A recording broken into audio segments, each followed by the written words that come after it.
I want you to learn from my mistakes. Hopefully I will not make the same mistake again. Can't promise. Hi folks, it's Switchback. So as I alluded at the end of my planning video for our Yosemite trip, next I will have a video about how our trip went and how many curveballs were thrown at us along the way. Things did not go according to plan. This video is a trip report and also information about acute mountain sickness, also known as altitude sickness, since I now have personal experience with this. If you like content about backpacking, trips, hiking, camping, gear, etc., be sure to subscribe below for more content. The information in this video is not medical advice. I am not a doctor, so please discuss any questions that you might have with your doctor before going up to altitude. We left for our trip on Tuesday morning, and when I looked at the NPS website, Tioga Road was closed at that time. It was also closed on Google Maps. So we were hesitant to drive up there, but we decided to go ahead and proceed and go pick up our permits and kind of figure it out from there. Thankfully, by the time that we arrived at Yosemite at about 3 o'clock, Tioga Road had already been open for a couple of hours. When we got to the ranger station to pick up our permit, the ranger let us know to put our beer canisters, and yes, there were two, that she let us know to put them about 20 to 30 feet away from where we would be sleeping and to put pots and such on top so that we could scare off any bears if any were to come. And she reminded us that they are in hyperphagia, that their behaviors are a little different in the fall. This is October now. So this made Mountain Goat a little nervous, as if she wasn't already nervous about seeing bears, since she seems to be my bear magnet. And we also verified that it was safe to have a fire where we were, so they let us know anywhere between 8,000 feet and 9,600 feet it was allowed within an existing fire ring, and to not make a new fire ring anywhere. We had a hotel reservation in Lee Vining in a room that was overlooking Mono Lake, so that was beautiful. We headed over from the ranger station over Tioga Road to get over there. And Lee Vining is at about 6,700 feet or so of elevation. I checked the weather report that night and again in the morning, and it hadn't really changed. It was saying that for Wednesday, Thursday, Friday, the highs would be like 39, 45, and 50 respectively, and then the two nights would be like 16 and 22 respectively, that it was supposed to be clear and no wind, maybe 5 miles per hour. And while that's cold, I had prepared for that. That morning, as we were driving into Yosemite and up Tioga Road, Mountain Goat started saying that she was feeling hungover, which is not something that I would expect because it's not like we had been drinking any alcohol at all. But this was on my radar as something that could potentially be altitude sickness. And so we kind of discussed it. We checked in with each other to make sure that, you know, she felt safe proceeding with this trip. You hear that waterfall down there. So we're driving up Tioga Pass, and I can't stop looking at these mountains. They're just amazing. And you can see that waterfall there, coming down, more of it there, just beautiful. This is just on the drive. And I also noticed that I was getting a bit of a headache, but I also get headaches a lot, so this wasn't necessarily out of the norm for me. Sorry for the weird camera change there. The sun is moving around. In hindsight, there's certainly things that I would have changed about this trip already at that point, but I will discuss that all later in the video. After discussing it, we decided to go ahead and hit the trail. Okay, bye smellables. See you in a couple days.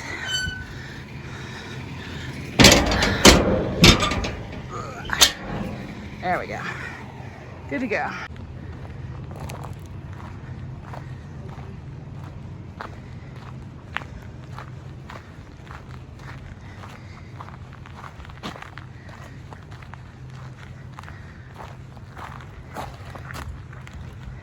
Is this videotaping? Yeah.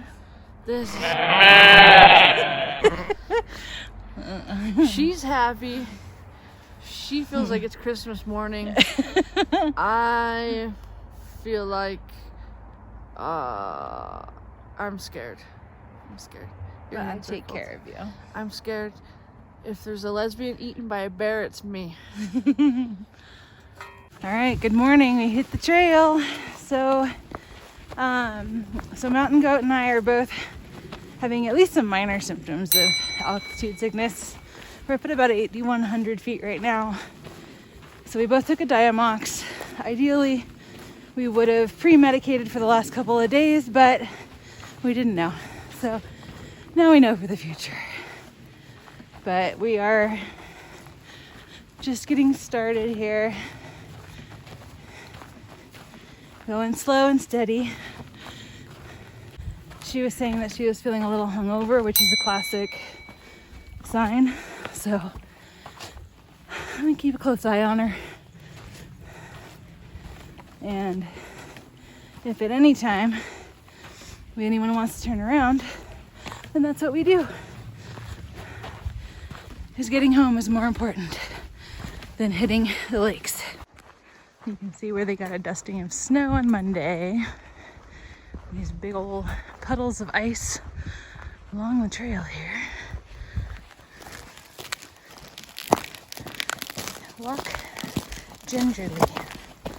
Well, we took lots of little breaks along the way, and then we started making our way up the switchbacks. So there's one section of the trail where you go up about 1,000 feet in elevation in 1 mile. So it's pretty steep, lots of stairs and lots of switchbacks. As you start to get up in elevation, you kind of get between the trees and you can see the valley that Tioga Road goes through and the mountains on the other side. People say there's no view on the way, but I'm gonna have to respectfully disagree. We're almost to Sunrise Lakes, but we're watching precipitation over there, which we didn't expect. There's some light spots of it over here on the mountain range, so we'll see. But we've got pack liners, we've got a double-walled tent, we've got rain jackets. We'll be all right. We started seeing snow falling on those mountains, and that was certainly not in the forecast that I'd checked 4 forecasts that morning, and not a one had said snow. So we kept an eye on that snow. We were being pretty mindful. We got to where it was just starting to fall on us. We stopped, took out our raincoats. Mountain Goat was getting pretty frustrated with herself at that point. She was taking more breaks than she would typically have to for a climb like that, even at elevation, and so, which was unusual. And we kept checking in, and she wanted to proceed, but when we stopped at that point, she was getting pretty frustrated, and so we stopped, we regrouped. I said, we can turn around, like, I think it's a good idea. We agreed not to do so, which again, in hindsight, later in the video, it snowed for a minute while we were there and then it passed. So I got a little nervous about that. And you can see this little clip here that I recorded. We had a little bit of a scary moment there. It started snowing on us, which we were not expecting. But now it looks like that snow is staying north of us. So we've got some sun coming in. Here's hoping. From there, we went ahead and proceeded. And then maybe 20 minutes later, it started snowing on us even harder. So we stopped again, put on our raincoats, and thankfully that was pretty brief. There was snow on the sides of the trail already from Monday's storm, and this is again Wednesday morning, and none of the snow that we experienced was enough to stick. Per the email from Yosemite when I made the reservation, that had talked about potentially there being afternoon thunder showers, and so we had wanted to get up there in the morning, and again I had prepared us for potential precipitation because, of course, thunderstorms usually do come with some kind of precipitation. When we finally got to the top of that climb, it gets to the point where you can hang a left and go to Sunrise Lakes, which is where we were headed, or you could go straight to get to Clouds Rest. And in Yosemite, there are signs that have the mileage to wherever, multiple destinations if you were to continue on that trail. And it said that from that spot, Clouds Rest was 4.7 miles. It would have been over 10 miles round trip to go from Sunrise Lakes to Clouds Rest the next day. And given how Mountain Goat was feeling, we checked in, there was just no way we were going to do Clouds Rest on that trip. So we were like, well, let's just take it 1 minute at a time at this point and kind of see how we're doing. We stopped for lunch at that point. and just kind of checked in. We decided that instead of going up to the third lake, we were just going to go to the first lake, see what was there, maybe go to the second lake if there was a nicer spot. But we found a beautiful spot that was near the first lake that was an established spot, a nice established fire ring, far enough from the water, and then there was a big granite slab up along the side of us, so I was able to go up there when I went to go cook dinner. So you can see Mountain Goat over there. There's my Mountain Goat. And here's the first lake at Sunrise Lakes. It's the lowest one. Thankfully the sky cleared up and we didn't get any more snow. I am over here because I am making dinner, and you never want to eat in your camp in bear country. It's a good way to attract bears to your tent. I also checked the elevation where we were because, again, we were allowed to have fires between 8,000 and 9,600 feet. And according to 2 different apps on my phone, we were at about 9,200 feet. We set up camp. We made a fire, which took an hour because everything was damp from the snow. And I think at elevation, it's always a little bit more difficult at elevation. And then I made a fairly early dinner. I went up on the granite slab and got dinner going. And we didn't eat a ton. Neither one of us was super hungry. Again, signs of altitude sickness. And around 6:30, Mountain Goat went to bed. She had just been continuing to feel worse and worse. When she went to bed, she was having a lot of difficulty trying to sleep as well. And again, signs of mountain sickness. We took another dose of the Diamox at this point, and as the sun went down and the stars came out, I went ahead and put the 2 bear canisters about 20 feet away from our tent, put the pots on top, and again, stars were coming out. It was nice and clear. We didn't experience any more snowfall after what we had seen on the hike. I went to bed maybe 8 or so, and neither one of us were able to sleep well. We were up really frequently the whole night. And Mountain Goat as she would drift off to sleep, she would wake up gasping for air, which is, again, really unusual for her. And it gave her a lot of anxiety, understandably, because she felt like she couldn't breathe. So we decided then that we were going to be hiking out first thing in the morning. And had it been safe to do so at that point, we would have just packed up and gone. By around 9 p.m., she was vomiting. And then by 5 a.m., it was my turn. Finally, around 7 a.m., we just decided to go ahead and get up, pack up camp. We ate what we could. I had like 2 Ritz crackers and half of a string cheese. That was about all I could handle. We're packing up camp. It was going real slow just because we were both absolutely dragging between the mountain sickness, between the no sleep, no food.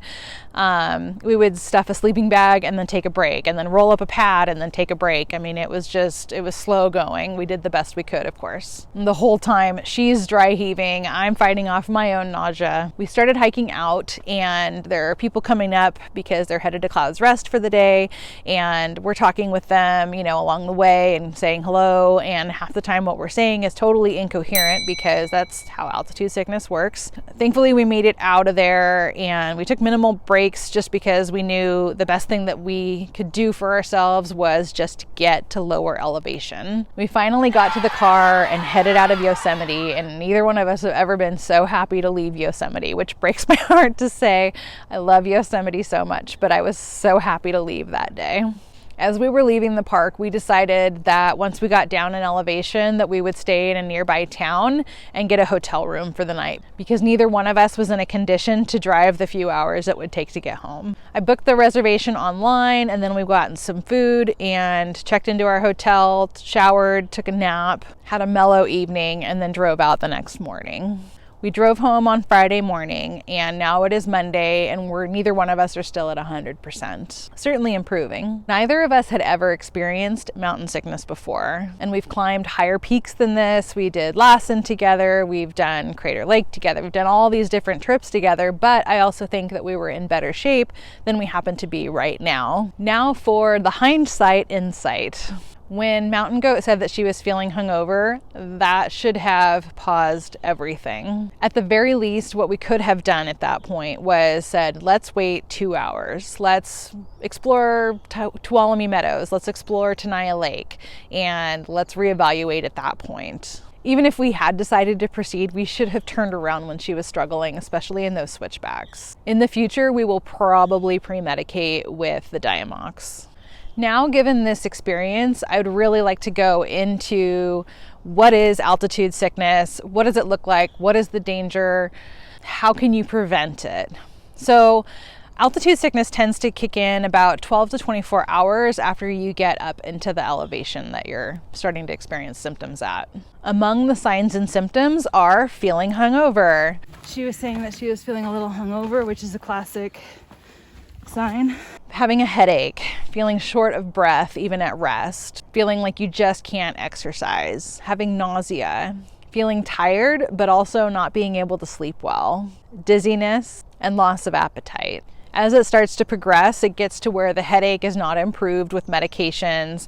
You can start to lose coordination and even lose your ability to walk. You may also experience some tightening in the chest. Mountain sickness comes from the lack of oxygen. Of course, at elevation, air is thinner, and what that means is that there is less oxygen. So I think it's 30% less oxygen at 10,000 feet than at sea level. If I'm incorrect, I'll put the stats here.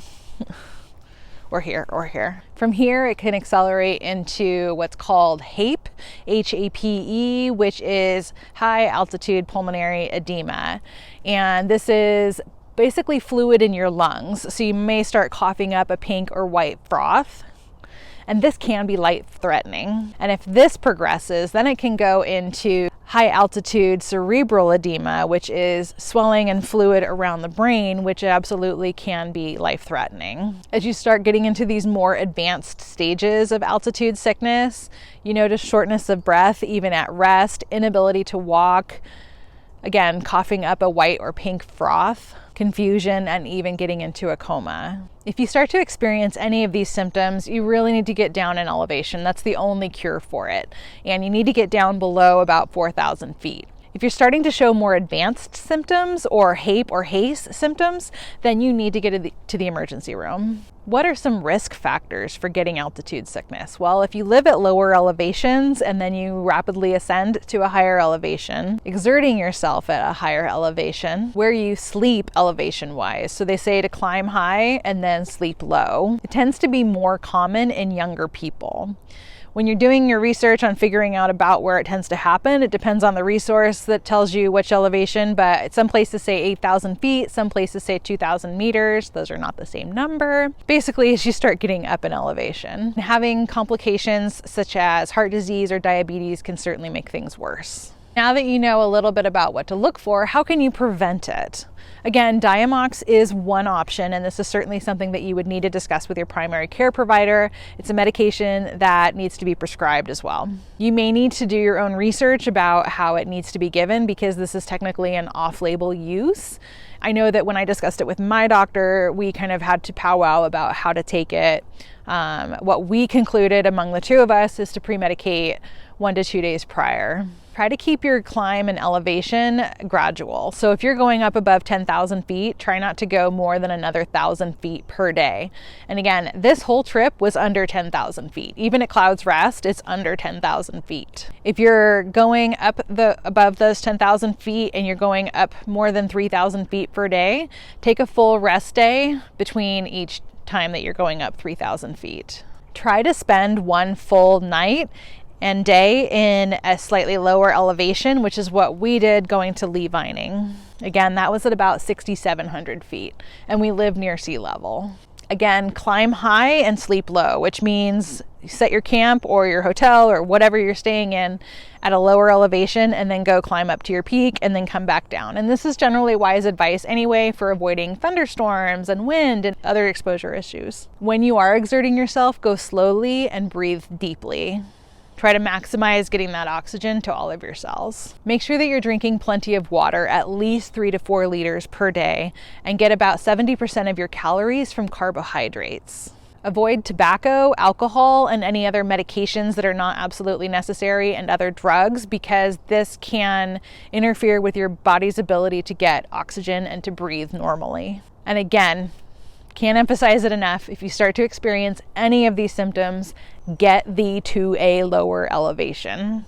We all make mistakes, and this is just one example of one of mine, but I want you to learn from my mistakes. And that's part of why I want to keep this channel a dialogue, because again, we're all human, we all make mistakes, and hopefully we all learn from them. Hopefully I will not make the same mistake again. Can't promise. But again, we just keep trying to do better as we move forward in the world. I'd love to hear any lessons that you've learned the hard way down in the comments. Don't forget to subscribe to this channel, like this video, share it around, and I will look forward to seeing you in the next one. Thank you so much for watching. Bye. If you're starting to show more advanced cysts, that's how